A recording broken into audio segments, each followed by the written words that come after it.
Here at the conference of Conscious Capitalism, Latin American conference in Brazil, Rio de Janeiro. We have the pleasure to have you here. And I just had your book signed.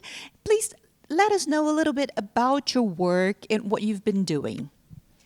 I've written this book called Shakti Leadership. It's a model for conscious leadership, which is one of the 4 tenets of conscious capitalism.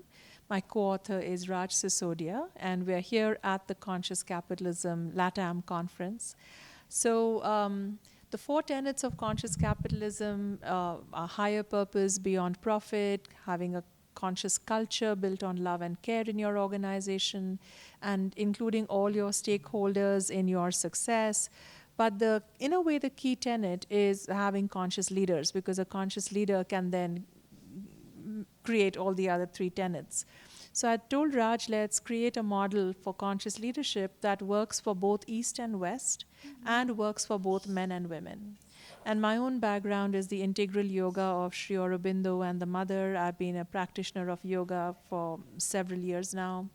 And I could see that concepts of yoga need to be brought to leadership, and that would complete a model for conscious leadership. The idea of Shakti, which is the power of your presence and the power that's moving the universe, which is an essentially feminine force. It's a creative force of evolution. And since all leadership is about the exercise of power, I felt we should talk about this innate, infinite, intelligent power of creation, existence itself, that leaders can tap into. And it's feminine, so it's very inclusive.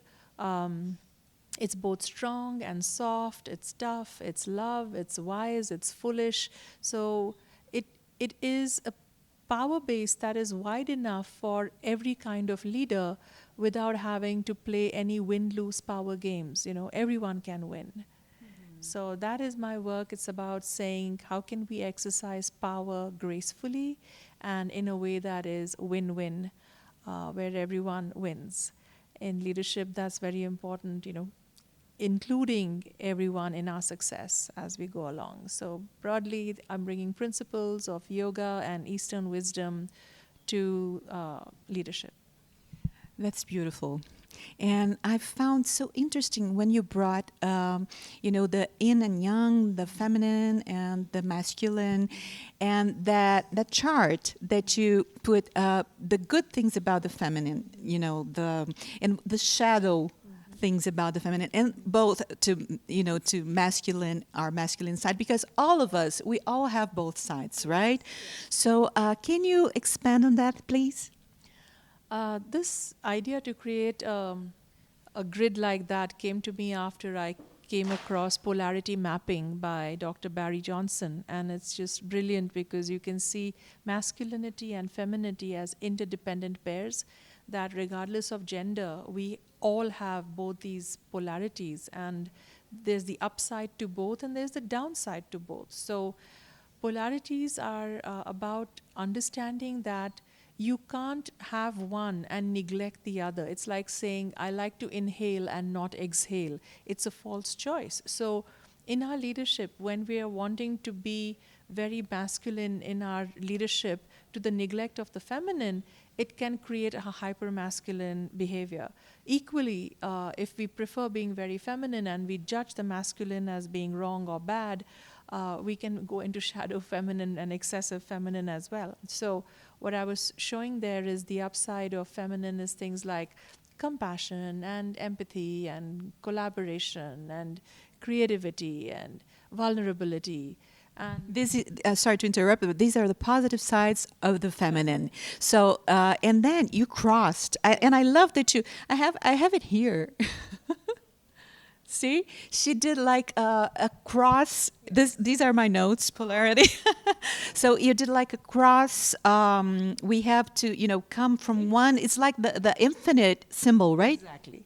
And that is part of the polarity mapping tool, that if you fall too much into feminine, the way out and back to balance is to leverage healthy masculine.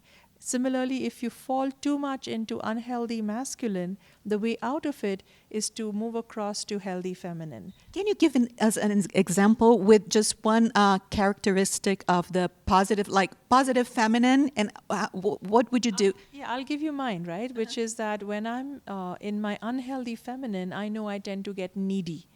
And so the way out is to leverage my healthy masculine capacity, which in my case is the ability for self-care. So it's the perfect antidote to neediness. Neediness is when I'm giving my power away and expecting someone to take care of my need. Whereas when I move to self-care, it's a healthy masculine behavior that says I can meet my needs myself, which I do. Similarly, if I fall into unhealthy masculine, I tend to get judgmental. And the antidote is to become healthy feminine in some way. And my healthy feminine capacity, which is a perfect antidote to judgment, is compassion.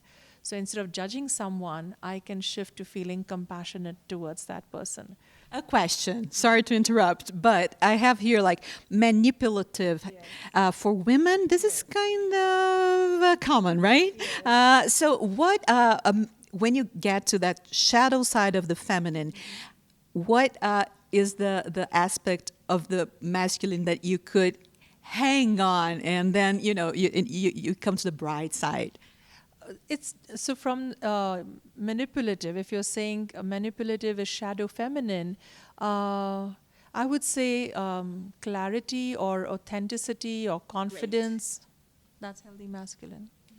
So this is a formula, and this is in your book, right? I have your book right here.